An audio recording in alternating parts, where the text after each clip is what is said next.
Semuanya dari keputusan. Dan jangan jadi orang pelin-pelan setelah memutuskan, kejadian sesuatu goyang, nyalinya kecil lalu berkata, aduh tahu gitu. Jangan jadi orang Kristen tahu gitu Kayak orang Kristen yang gak tahu apa-apa.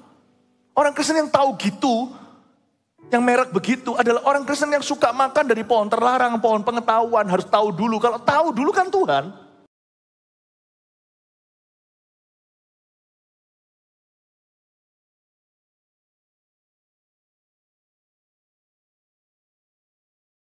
Saya percaya Tuhan mau berbicara kepada kita. Saya berikan sebuah tema sepanjang hari. Berpikirlah besar. Think big. Jangan negatif thinking lagi tahun ini.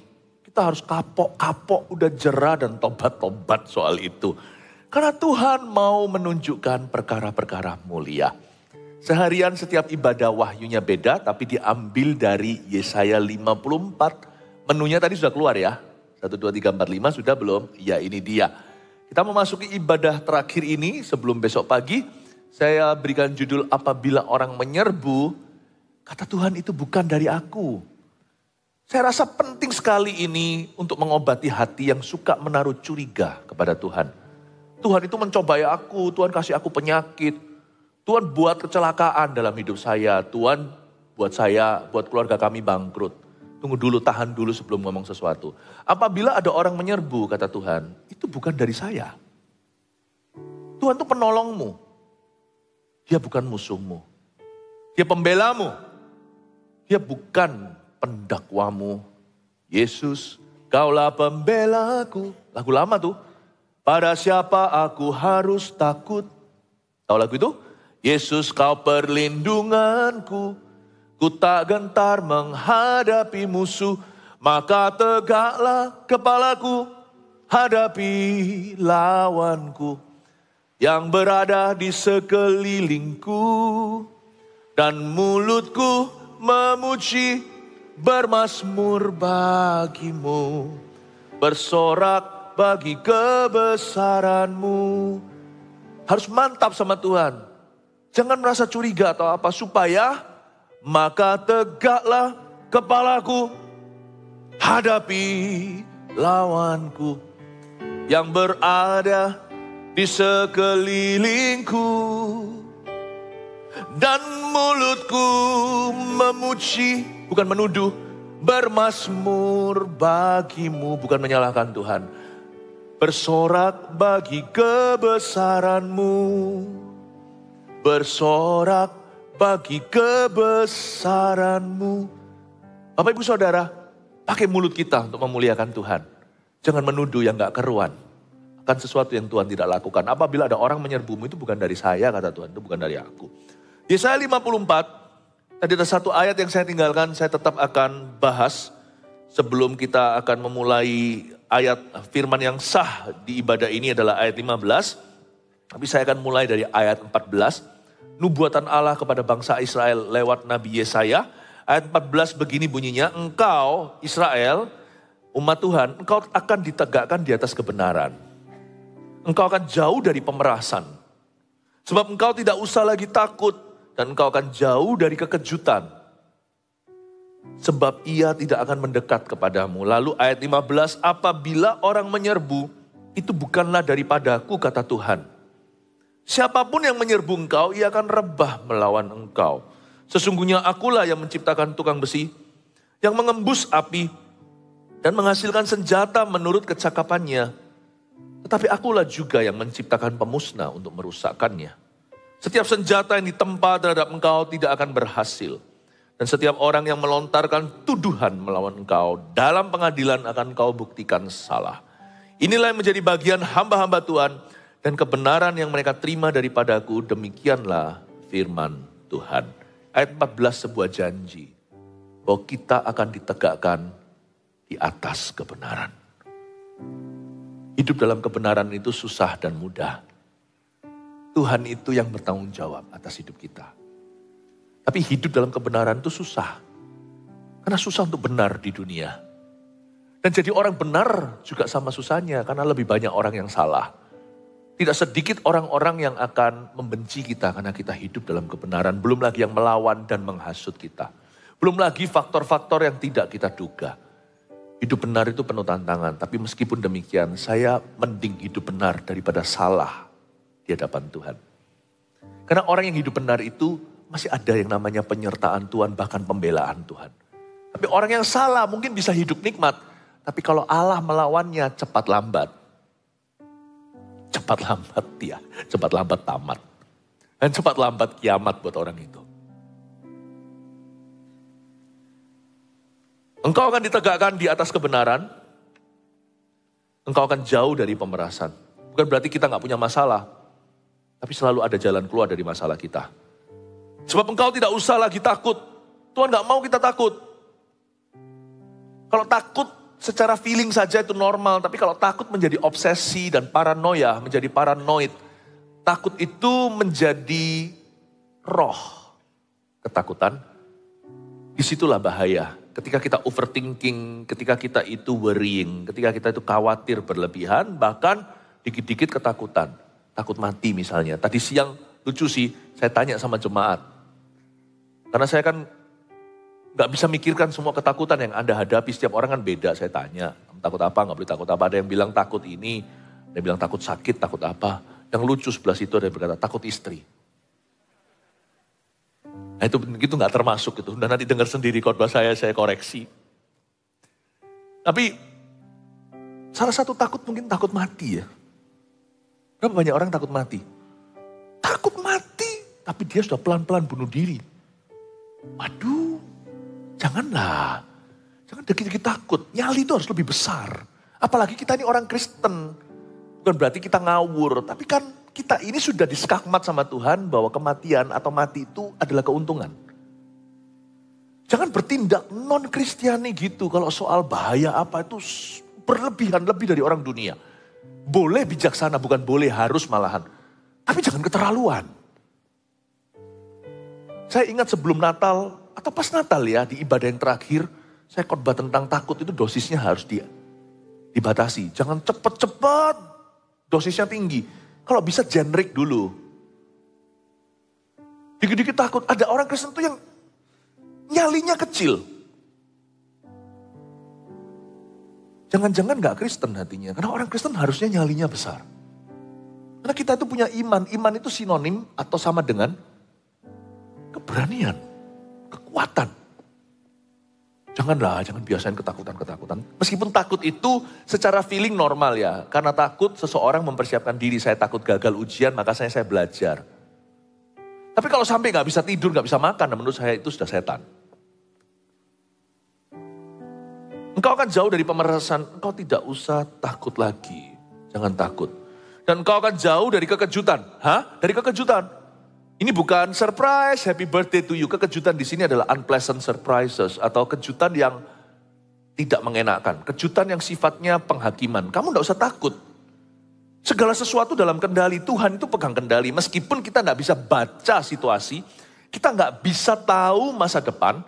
Tapi Alkitab mengatakan kamu tidak usah takut akan kekejutan sebab ia tidak akan mendekat kepadamu. Lalu lanjut ayat 15, kalau ada orang menyerbu, jangan curigai aku. Malah minta tolonglah sama saya, kata Tuhan Bapa kita. Apabila orang menyerbu itu bukan daripadaku. Teologimu benarkan dulu. Siapapun yang menyerbu engkau karena kamu percaya melekat, Mazmur 91, ia akan rebah melawan engkau. Saya ulangi di ayat 14b, sebab kamu tidak usah takut lagi dan engkau akan jauh dari kekejutan. Sebab kekejutan tidak akan mendekat kepadamu. Jangan buka celah.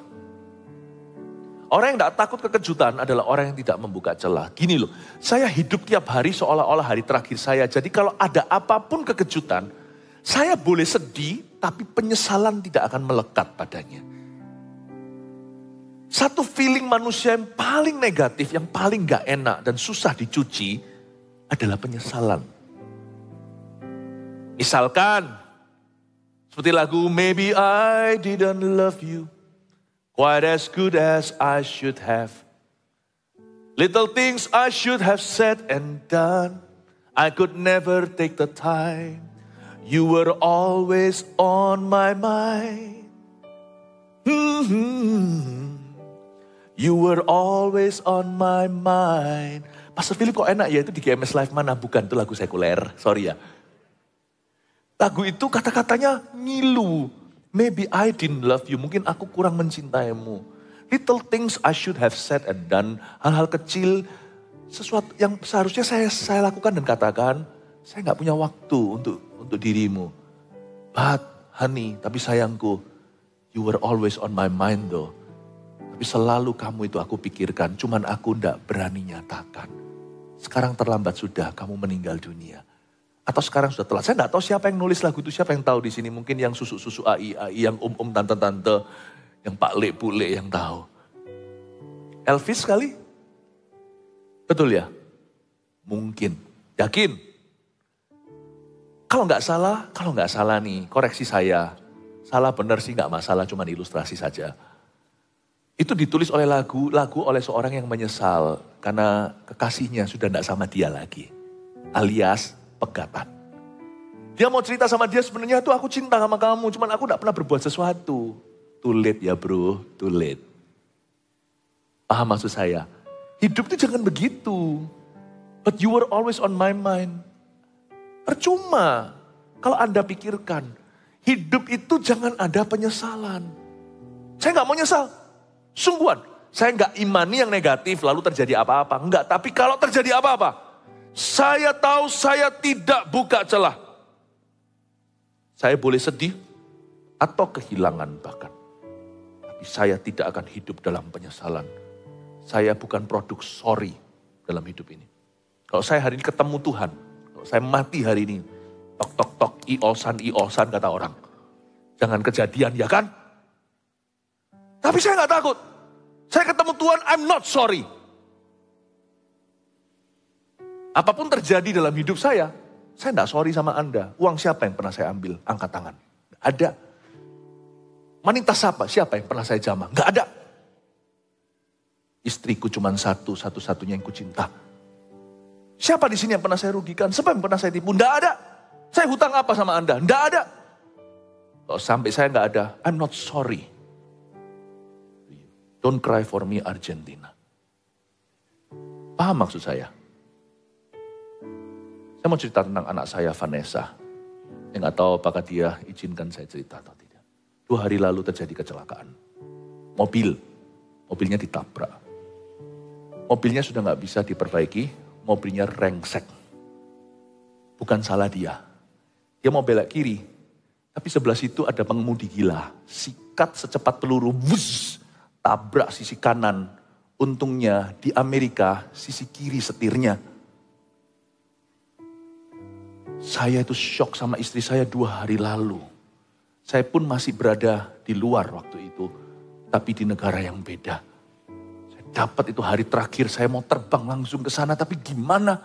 Aduh Tuhan, aku harus khotbah hari Minggu ini, besok breakfast with God. Tapi saya harus terbang gimana? Tapi untungnya, puji Tuhan bukan untungnya, praise the Lord.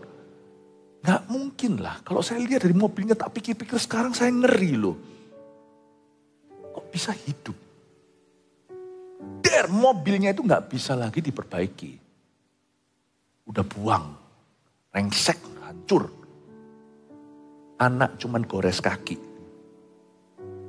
Saya aja yang beriman sampai kurang percaya. Enggak, kamu ke rumah sakit. Malam ini juga, malam ini ke rumah sakit. Dicek atas bawah, enggak apa-apa. Cuman beset kaki. Anak saya ini jarang menangis. Tough sekali. Hari itu nangis. Dan saya berkata sama dia, enggak apa-apa ya. Aku trauma Dad. Hari itu trauma. Besok saya telepon, udah makan ice cream. Saya bilang, ya Tuhan. Tidak usah takut kekejutan. Karena saya hidup dalam titah-titah Tuhan. Anak-anak kami juga. Saya cuma bisa bayangkan aja. Kalau saya harus kehilangan orang yang saya cinta. Baik lewat ini atau itu. Untungnya gak terjadi, puji nama Tuhan. Tapi jikalau kejadian bukan dia atau siapa yang kehilangan dulu, siapa pergi. My family is never sorry.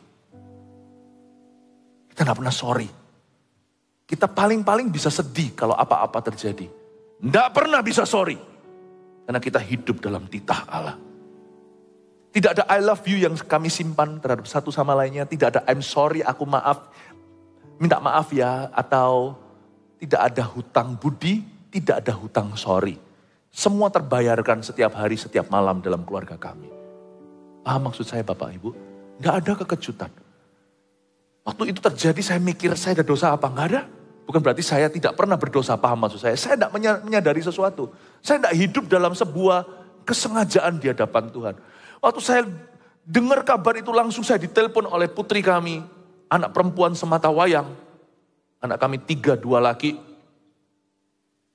Saya berkata dalam hati pertama ya sungguhan ya. Ketika kita jadi korban di sisi itu. Yang namanya pengemudi gila kan ada. Kita sudah hati-hati jalankan kendaraan. Tetap aja namanya setan lewat ya kan. Anak saya sempat tanya sama saya, Daddy, tapi sambil menangis. Tapi kan aku berdoa, kenapa kok aku tetap tertabrak? Namanya anak tetap butuh kepastian dari ayahnya sekalipun kerohaniannya baik-baik saja. Saya bilang, nak, kalau kamu tidak doa, hari ini hasilnya lain, bukan goresan di kaki. Mungkin mobilnya kuat, saya kalau sama mobil itu beli mobil ya. Saya biasa-biasa, it's okay. Tapi anak harus mobilnya kuat. Saya sempat mikir anak saya satu-satu mau saya kasih mobil tank kok. Tapi nggak bisa jalan pakai SIM apa. Itu mobil kalau saya mau belikan tuh anak, nggak perlu gimana, tapi saya selalu pukul-pukul pintunya, teng itu kelontengan tanda. Karena traffic di Indonesia indah, traffic di Los Angeles, California gila. Saya nggak pernah ragu. Waktu itu beberapa hal yang terbesit di kepala saya waktu pengalaman ini terjadi 2 hari yang lalu adalah saya salah apa? Manusia itu gitu, kalau sesuatu terjadi kan kita langsung introspeksi. Ada dosa enggak? Enggak. Enggak. Untuk anak saya lagi pergi ke rumah sakit, saya berkata, enggak. Dan menyiksa sekali, kami orang tua enggak bisa ada di sana. Paham maksud saya? Menyiksa sekali. Waktu saya dengar anak saya nangis, siapa orang tua yang enggak mau langsung ada di sisinya? Kalau anaknya nangisan lain cerita, anak enggak pernah nangis. Hati saya itu langsung tanya pada diri sendiri, apakah ada salah? Enggak ada. Saya enggak ada sesuatu yang saya sengaja, apakah buka celah? Tidak. Tidak buka celah. Itu penting loh. Itu penting. Lalu tidak ada kekejutan lagi. Saya tahu bahwa, lalu saya tanya pada diri sendiri, apakah anakku buka celah? Tidak. Berapa hari sebelumnya waktu tanggal 31 saya telepon. Saya berkata, kamu di mana? Bersama dengan teman. Karena kan sendirian di situ ada anak-anak Tuhan.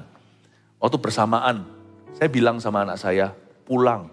Setelah 3, 2, saya beritahu pokoknya nanti setelah countdown, setelah sama-sama ini, sama-sama itulah, sama-sama nonton apa namanya kan kita juga ada acara segalanya. Pokoknya saya beritahu nanti malam setelah pulang.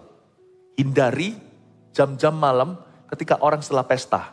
Tentunya bukan 5, 4, 3, 2, 1 Happy New Year. Orang gak langsung pulang, biasanya masih menggila. Yang pesta pora, yang bukan ibadah, minum-minum segalanya, yang bahaya itu mungkin menurut saya, menurut hemat saya, mungkin yang jam 2, jam 3 itu loh pulang. Itu biasanya kebut-kebutan mulai mencong-mencong setirannya. Hindari, dia pulang, dia nurut. Mungkin kalau dia gak pulang ceritanya lain kali. Dia gak buka celah, dia taat dan patuh sama orang tua. Yang ini kan pulang kerja, habis sekolah kan magang. Dia pulang, kan ini kan sesuatu di luar dugaan, kan termasuk kekejutan di ayat ini yang kita baca. Tapi kalau kita tidak buka celah, kita tidak perlu terkejut-terkejut banget. Gak perlu kita terkejut-terkejut sangat. Karena kita tahu hal seperti ini gak bisa kita hindari, namanya setan lewat. Waktu itu terjadi, 1, saya tanya apakah ada dosa pada kami? Enggak. 2, apakah saya salah taruh dia sekolah di sana? Begini ya. Saya nggak taruh orang sekolah, anak sekolah itu di tempat tertentu karena wah di mana atau luar negeri, bukan. Tapi kalau Tuhan memberikan anugerah kami bisa, saya investasi itu pasti di edukasi pendidikan anak lebih daripada gaya hidup. Pasti. Ayah boleh menjadi seorang tukang becak, anak kalau bisa kuliah. Kenapa tidak? Paham maksud saya? Saya tidak pernah menyesal, saya dan istri. Karena memang bidang yang dia tekuni itu di situ yang bagus. Karena dia menekuni media ministry. Saya tidak sabar menunggu dia pulang untuk membantu seluruh 7, kalau nggak salah 7 stasiun, 7 7 channel TV-nya Gereja Mawar Sharon yang sekarang ini ada di mana-mana. Saya nggak sabar untuk melihat dia datang membantu tim di sini. Saya nggak pernah menyesal taruh dia sekolah di sana. Sekalipun saya tahu dari dulu trafiknya gila, saya pernah setir di situ kok. Saya dulu itu dibesarkan di Kanada. Di Kanada itu seperti kura-kura nyetirnya ngeng. Dibanding di sana, bus, bus, bus, bus, bus, bus, bus, bus. Lane itu ada 5 atau lebih ya. Bus, bus, bus, bus, bus, bus. Saya taruh anak itu dak, dik, duk. Tapi kalau saya jadi penakut, dikit-dikit takut. Semua keputusan saya berdasarkan takut, bukan berdasarkan what is best for other people. Apa yang terbaik menurut hikmat dan doa kami, saya kan jadi pengecut. Saya bilang, saya taruh dia. Pokoknya saya tahu dia ada di poros kehendak Allah, jangan buka celah. Apapun no kekejutan. Sekalipun terjadi kecelakaan kayak kemarin pun saya tahu Tuhan pegang kendali. Dan kalau hasilnya beda, jangan ya doakan kami ya. Keluarga hamba-hamba Tuhan ini selalu diluputkan. Memasuki tahun baru ini, kami dulu yang dapat bencana. Mungkin karena dampaknya harus ke gembala dulu, supaya jemaat nanti tidak perlu melawan naga. Supaya Anda hanya melawan ulat. Tapi doakan kami. Tapi saya tahu, kalau itu yang terbagus saya taruh pada kehendak Tuhan. Tapi kalau outcome-nya hasilnya beda pun, itu kayak nightmare loh. Padahal 2 hari yang lalu, tadi malam saya mikir aja kemarin saya mikir saya gemeternya itu telat. Gemetarnya itu berapa hari? Bisa saja hasilnya beda loh, bisa saja saya kehilangan jantung hati saya. Saya sempat tanya, kalau itu terjadi gimana ya? Philip Mantova akan hancur sekali. Kalau itu terjadi, saya tidak gini modelnya hari ini di depan Anda. But I will not be sorry. Saya tidak akan sorry. Saya akan berkata, Tuhan, tetap tidak ada kekejutan. The Lord gives, the Lord takes away. Blessed be the name of the Lord. Tuhan memberi, Tuhan mengambil, terpujilah nama Tuhan. Saya mau hidup kayak gitu sampai saya mati. No fear. Tidak takut. Khawatirnya orang tua ya bisa lah. Anak kalau sekolah luar pulau, luar kota aja. Khawatir sekali. Pergaulan ini tuh. Normal kok. Saya sebagai orang tua juga normal. Reaksi saya persis seperti reaksi Anda jika Anda yang mengalaminya. I will not be sorry. Tak ada sesuatu yang akan saya sesali kalau saya disuruh ulang lagi. Tetap dia tak taruh di situ. Sekolah. Karena itu yang paling bagus. Di mana lagi belajar tentang entertainment, tentang media, kalau bukan di pusatnya, di dekat Hollywood situ. Bukan belajar rusaknya, belajar untuk kerajaan Allah yang kita jalankan lewat pelayanan media. Bukankah pelayanan media kita berapa tahun terakhir ini yang membludak? Anak saya ngambil jurusan yang tepat. Kalau saya disuruh ulang lagi, tetap saya taruh dia di sana. Karena itu hasil doa. Apa maksud saya? Saya ajak Anda untuk melihat bahwa tidak ada kekejutan itu maknanya mendalam. Bukan hanya, hidupku mulus semuanya karena Yesus. No, kadang-kadang ada hal-hal yang terus terang menegangkan, mengerikan. But I will not be sorry. Semua keputusanku mantap. Ibadah awal tadi saya jelaskan. Ibadah 2 terutama, pukul 10 tadi. Langkah itu jangan tersipu-sipu, jangan ragu-ragu. Setiap langkahmu itu mantap. Jangan, mungkin ya, maybe, hopefully, semoga, semogi. Mantap sekolah sini. Jodohnya itu. Nggak usah tunggu jodoh yang sempurna. Taruh pilihanmu. Sempurnakan hubungan itu, sucikan, kuduskan. Tunggu siwon, rawon sampai kapan? Aku mau seperti pendetaku. Misalkan nih GR nih seperti saya dulu ya nggak tampangnya gini. Istri saya waktu dulu itu mau sama saya itu enggak tahu gimana saya doanya, mungkin Tuhan butakan matanya. Terus saya itu tingginya sudah segini dari saya umur belasan. Tapi bayangin sekarang saya itu 84 kilo, dulu 65, kurusnya kayak apa. Celana saya aja kayak baggy itu loh dulu. Warnanya itu warna Christmas. Celana bisa merah, baju hijau. Saya itu buta warna kalau fashion. Buka rahasia ini semua karena istri saya punya selera, bukan saya. Saya kalau diterusin gitu, saya bisa jadi warna yang saya pilih itu badut semua. Rambut saya dulu modelnya yang Aaron Kwok itu loh. Perlu tirai terbuka, di balik tirai ada kekuasaan, ada kemuliaan Allah gitu loh. Halo. Saya nggak tahu istriku lihat apa padaku, tapi ketika pernikahan kami diberkati dan bahagia, semua disempurnakan. Don't wait, langkahmu harus pasti. Putuskan sesuai firman, tidak melanggar firman, lalu putuskan. Nah, ada kekejutan dalam hidup ini. Segala sesuatu itu by choice, oleh pilihan. Segala sesuatu by decision. Semuanya dari keputusan. Dan jangan jadi orang pelin-pelan setelah memutuskan, kejadian sesuatu goyang, nyalinya kecil lalu berkata, aduh tahu gitu. Jangan jadi orang Kristen tahu gitu Kayak orang Kristen yang gak tahu apa-apa. Orang Kristen yang tahu gitu, yang merek begitu adalah orang Kristen yang suka makan dari pohon terlarang, pohon pengetahuan, harus tahu dulu. Kalau tahu dulu kan Tuhan. Jangan buat keputusan yang jangan buat keputusan yang sifatnya jangka panjang. Dipengaruhi oleh suatu situasi yang sifatnya sementara. Misalnya kalau lagi emosi, jangan buat keputusan. Biasanya salah. Whatever decision you're making this year, apapun yang Anda buat keputusan tahun ini harus long term. Harus mantap. Sekalipun nanti hasilnya bisa baik, hasilnya bisa buruk. Don't be sorry. Saya orang yang stubborn soal gitu. Tapi waktu membuat keputusan, hatiku lembut. Tuhan, ayo tekuk kanan kiri, aku ready. Tapi sekali saya buat keputusan, ikut Tuhan. No turning back. Apakah hidup dalam Tuhan itu selalu mudah? No. Pelayanan jadi hamba Tuhan, saya gak pernah nyesel jadi pendeta. Berapa banyak orang pendeta kalau di interview nanti setelah itu kekejutan dari hasil interviewnya. Kalau Anda bisa ngulang gimana saya gak akan jadi pendeta, gimana? Membingungkan. Saya jadi pendeta, suka duka saya telan semua. Itu keputusan Tuhan, Dia yang memilihku, tapi itu juga keputusanku. Aku responsible. Take ownership. Coba miliki keputusanmu sendiri dan berkata, itu keputusan saya. Kalau saya tahu itu benar, kalau itu panggilan, saya nggak peduli kalau berakhir martir. Saya suruh hidup lagi, di Kristen tidak ada reinkarnasi, cuman ilustrasi. Saya tetap akan jadi pendeta lagi.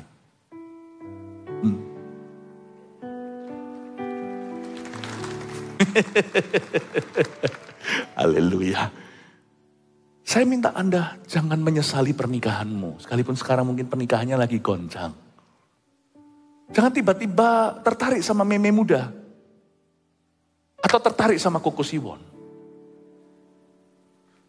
Ini orang saya sebut terus, bahkan saya enggak tahu. Karena saya enggak ngikuti K-pop ya kan. Yang lama-lama kalau dia datang sungguhan dirasani gini gimana ya. Kadang enggak tahu.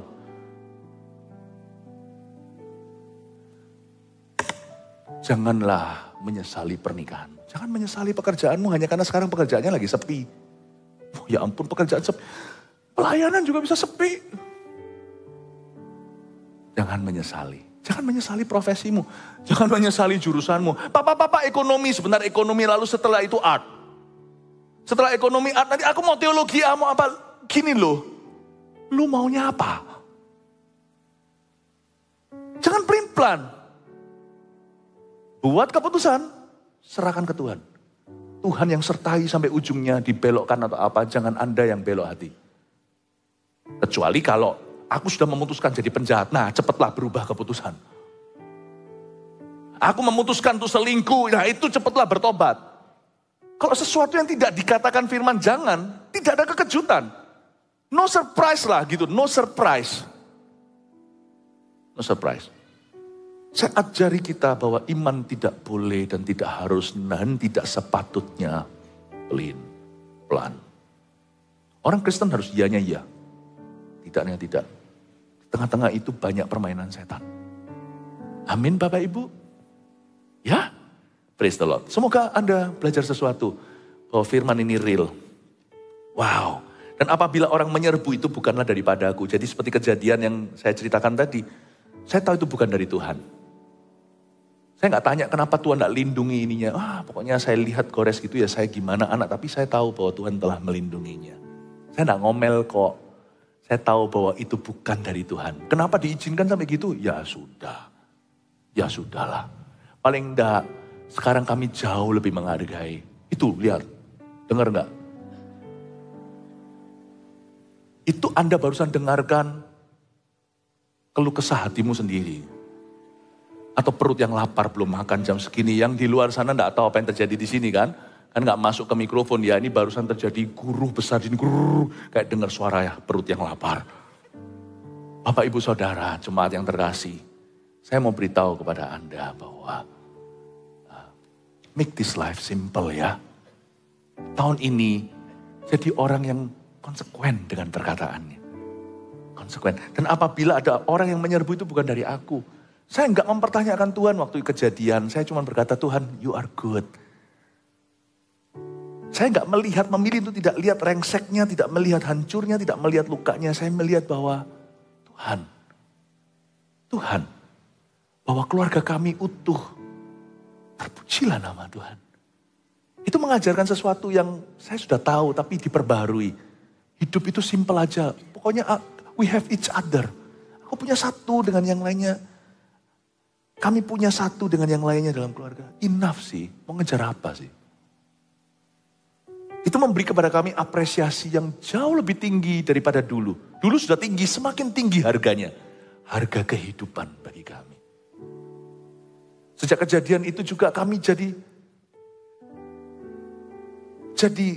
semakin kokoh prioritas, semakin tahu bahwa prioritas kami sudah benar. Kami semakin hidup di dalamnya. Apabila ada orang menyerbu, itu bukan dari aku. Siapapun menyerbu engkau, ia akan rebah melawan engkau. Artinya semua rencana setan terhadap Anda, ya minus jangan lihat luka-lukanya lah ya. Goresan-goresan di hidupmu pasti ada. Ya sudahlah, minus itu semuanya tolong diabaikan. Semua rencana besar setan akan rebah melawanmu. Setan akan membuat perkara-perkara terjadi dalam hidup Anda untuk membuat Anda meninggalkan Tuhan seperti Ayub, kutuki saja. Istrinya sendiri berkata kutuki Allah, rebah. Setan mau membuat Anda kecewa, rebah. Setan membuat Anda menyesali keputusan Anda yang sudah benar meskipun sekarang ada kekejutan, rebah. Setan membuat Anda jadi lemah. Menjadi orang yang lemah iman, menjadi orang yang putus pengharapan, menjadi orang yang hambar, yang kecut hatinya, rebah. Setan mau membuat hatimu kecil untuk berani lagi, untuk beriman lagi, untuk berharap, loh kok diizinkan ini itu, untuk lihat lubang pada donatnya, rebah. Satan cannot take your faith. Mungkin setan bisa mengambil sesuatu dari kita. Kesehatan misalnya. Bahkan saya yakin saya pun tidak kebal loh. Setan juga bisa ambil nyawa kita kalau kita nggak hati-hati. Gaya hidup kita salah dan sebagainya. Setan itu selalu serang seseorang ketika dia lemah seperti Amalek. Tapi satu hal yang setan nggak bisa ambil dari hidupku. Imanku kepada Tuhanku. Pengharapanku nggak bisa diambil. Dan yang terbesar dari itu, kasihku pada Tuhan tidak akan bisa diambil. Amin Bapak Ibu Saudara. Saya harap Anda mengerti ayat ini dimensinya mendalam luar biasa. Ini ayat dinamis sekali. Apabila orang menyerbu, it's not from me. Bukan dari aku. Saya bersyukur ketika musibah-musibah yang Tuhan izinkan sebagian terjadi di hidup kita itu, kita ada Tuhan di samping kita. Saya nggak bisa bayangkan kalau satu keluarga atau seorang individu lalu ngalami sesuatu nggak ada Tuhan, itu gimana ya rasanya. Saya nggak mau jadi mereka, sungguh. Sekaya apapun mereka, sekalipun konglomerat atau orang berkedudukan atau punya segalanya, saya nggak mau jadi mereka. Waktu saya pikir-pikir lagi, enak loh jadi orang Kristen itu. Bukan berarti semua dikasih sama Tuhan. Apa-apa ya, kita itu punya Tuhan. Tuhan itu Immanuel beserta. Dia itu ada di sisi sebelah kanan memberi kita kemenangan. Itu bukan ayat kebal terhadap semua pencobaan atau kebal terhadap semua ujian. Tapi coba bayangkan ya, kalau Anda mengalami apa yang Anda alami tahun lalu itu. Kalau Anda alami apa yang Anda alami sekarang ini. Atau Anda alami apa yang Anda akan alami yang akan datang. Atau apa yang Anda alami dulu. Tanpa Tuhan Yesus, coba bayangkan gimana perasaan hidupmu. Wah, tanpa Tuhan ya apa ya? Apabila orang menyerbu itu bukan dari aku, itu sebuah kata-kata penyertaan. As long as I am with you. Selama aku besertamu. Tidak ada kekejutan buatmu ya kan? Ya Tuhan. Hidup adalah Kristus. Mati adalah keuntungan. Kalau Anda tidak punya iman gini, Anda tidak akan berpikiran besar. Karena akan jadi pecundang. Takut mencoba, takut melangkah, takut gagal, takut celaka. Be brave. Apapun yang Anda mau capai bersama dengan Tuhan tahun ini harus beriman. Dan imanmu tidak boleh gampang goyang, nyalinya harus besar. Harus berani. Tidak ada substitusi pengganti untuk berani. Keberanian itu meskipun bukan buah roh. Keberanian itu manifestasi Roh Kudus dalam kehidupan orang percaya. Coba lihat ketika mereka dihinggapi Roh Kudus saat Pentakosta. And they boldly preach the gospel. Dan mereka dengan berani memberitakan firman. Amin Bapak Ibu Saudara. Ayo berpikiran besar. Berani sekalipun hidup ini jauh dari sempurna. Ada banyak nyaris-nyarisnya dalam kehidupan ini. Tapi jangan jadi orang yang mudah untuk ketakutan. Sesungguhnya akulah yang menciptakan tukang besi. Lihat ayat 16. Yang menghembus api. Yang menghasilkan senjata menurut kecakapannya. Tunggu, ayat 16a. Semua bicara soal senjata yang dibuat. Yaitu senjata pemusnah. Tukang besi yang menghembuskan api, Tuhan yang ciptakan. Yang menghasilkan senjata yang cakap. Membuat senjata-senjata. Yang mutakhir, aku semua yang ciptakan. Ayat 16a bicara tentang destructive force atau kekuatan untuk menghancurkan. Atau kekuatan untuk mematikan. Atau kekuatan untuk membunuh. Tetapi akulah juga yang menciptakan pemusnah untuk merusakkannya. Kalau yang pembunuhnya itu dibunuh berarti tidak ada bunuh-bunuhan. Min kali min sama dengan plus. Ya kan? Akulah yang menciptakan pemusnah untuk merusakkannya. 16a dan 16b kontras. Yang satu Tuhan mau matikan, yang satu Tuhan mau damai. Semua yang mematikan tadi yang diciptakan dimusnahkan sama Tuhan. Supaya nggak ada bunuh-bunuhan. Coba, kira-kira ayat 16 bicara apa tentang kita? Jangan sampai kita salah kaprah. A dibaca B, B dibaca A. Jangan coba musnahkan yang Tuhan mau hidupkan di hidupmu. Dan jangan coba sekali-kali hidupkan yang Tuhan mau bunuh dalam hidup Anda. Maksud saya Bapak Ibu Saudara, Firaun gak ngerti ini. Firaun mau habisi bangsa Israel yang Tuhan mau hidupkan.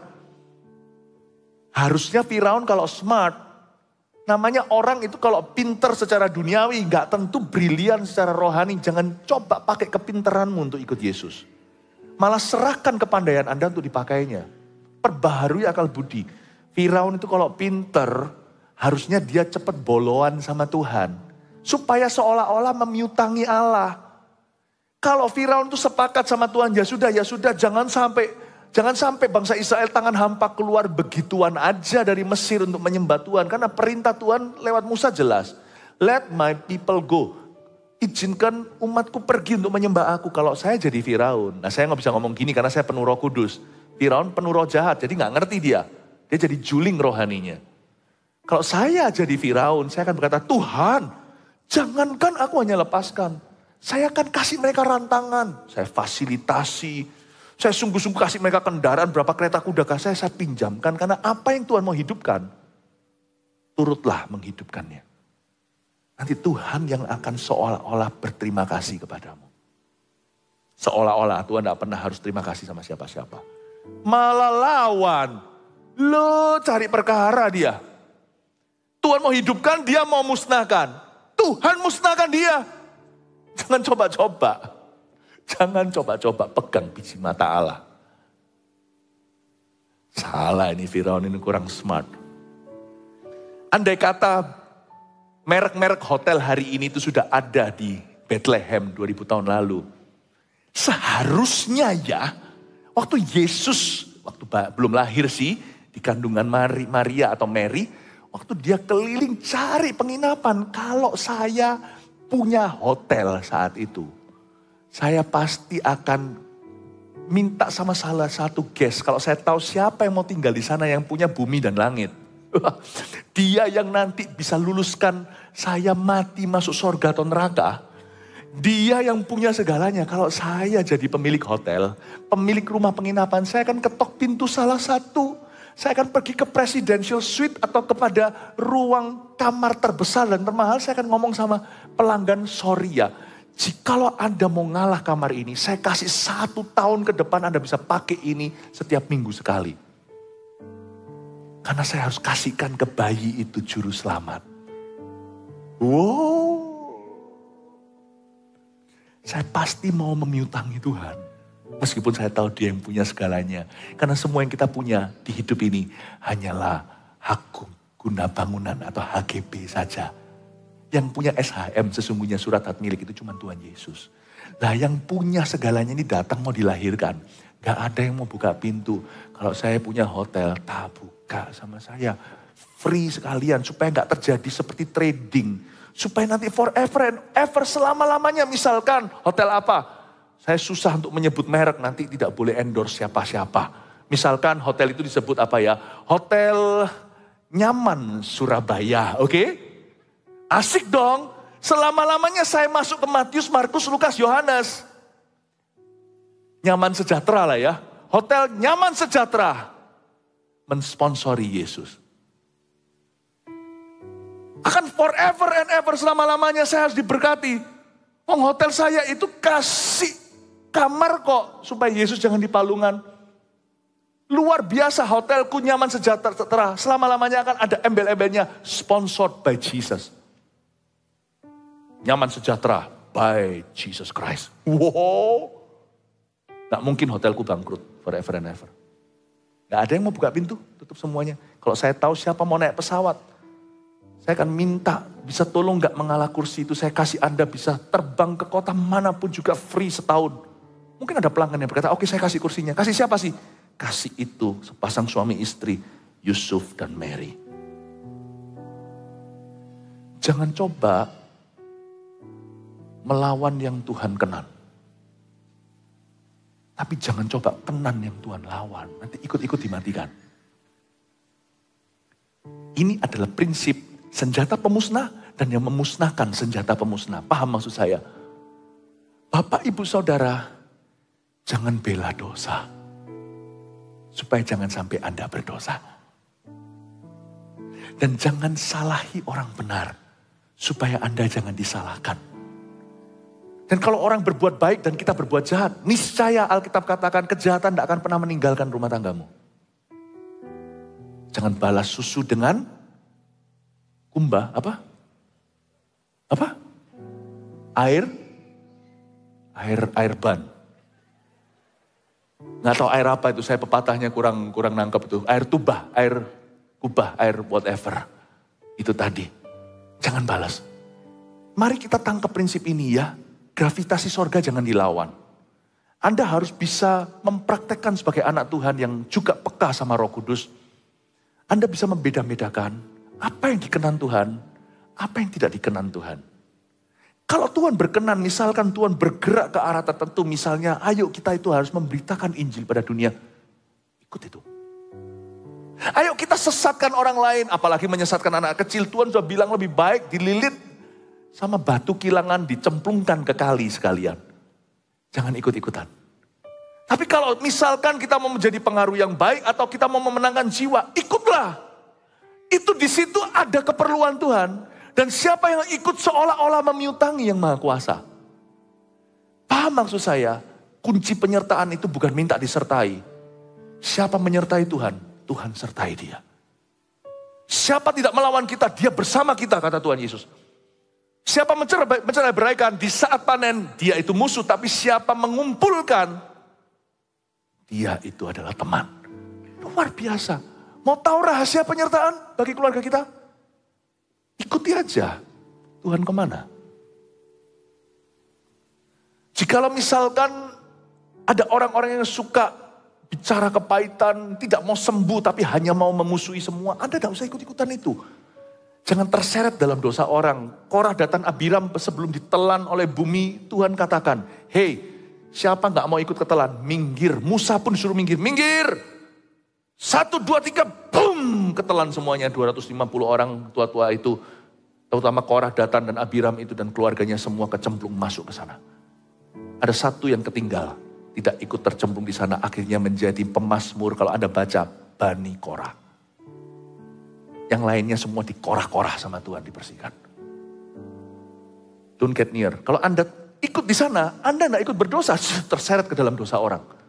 Yang smart tahun ini, jangan ikut kepahitan. Jangan ikut percabulan. Jangan ikut hal-hal yang, biarin orang mau bilang fanatik segalanya. Ada hal-hal tertentu yang Tuhan jauhkan. Kalau Anda baca tadi ya, dan engkau akan jauh dari kekejutan. Lihat lagi ayat 14. Engkau tidak akan ditegakkan di atas kebenaran, engkau akan jauh dari pemerasan. Engkau tidak usah takut lagi, engkau akan jauh dari kekejutan. Berapa kali ada kata engkau akan jauh, engkau akan jauh, engkau akan jauh, engkau akan jauh. Sampai jauh, sampai jauh. Berarti ada action, ada tindakan dari kita untuk menjauhi yang tidak dikenan Tuhan. Jauhi. Tapi jangan gini ya kalau berjalan di dalam dunia ini, di masyarakat, orang berdosa, jijik. Jangan. Itu sok suci. Jauh itu dalam keputusanmu.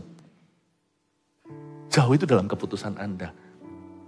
Sebab Tuhan tidak akan memberkati yangmu jikalau engkau memberkati yang Dia kutuki. Dan Tuhan tidak akan mengutukimu jikalau engkau memberkati yang Dia berkati. Saya harap simple teori ini menjadi pemandu pelita bagi kakimu, terang bagi jalanmu dalam setiap keputusan tahun ini, baik bisnis, apapun juga, rumah tangga dan sebagainya. Tangkap ini, tangkap. Karena pesan gembala ini, percayalah nanti, ini akan menolongmu nanti di kilometer berapa tahun 2023. Amin ya. Ayat 17, setiap senjata yang ditempa terhadap engkau tidak akan berhasil. Setiap orang yang melontarkan tuduhan melawan engkau dalam pengadilan akan engkau buktikan salah. Inilah yang menjadi bagian hamba-hamba Tuhan dan kebenaran yang mereka terima daripadaku. Demikianlah firman Tuhan. Luar biasa. Kalimat terakhir, setiap senjata yang ditempa terhadap engkau tidak akan berhasil. Malah justru setiap segala senjata ditempa melawan kita, justru mendatangkan kebaikan. Membuat kita semakin cinta Tuhan, semakin menghargai kehidupan, semakin sungguh-sungguh dengan Tuhan Yesus. Kalau dulu hanya bersyukur, sekarang bersyukur menjadi korban syukur. Syukur menjadi korban ketika susah untuk bersyukur. Luar biasa, apapun juga yang dilempar setan ke kita malah mengupgrade kita. Tahukah Anda vaksin itu sebenarnya kayak apa? Saya bukan dokter ya, pengetahuan umum saja. Vaksinasi itu kemungkinan, salah satu kemungkinan pembuatan vaksin itu materinya apa adalah virus yang sama yang dilemahkan, disuntikan dalam tubuhmu.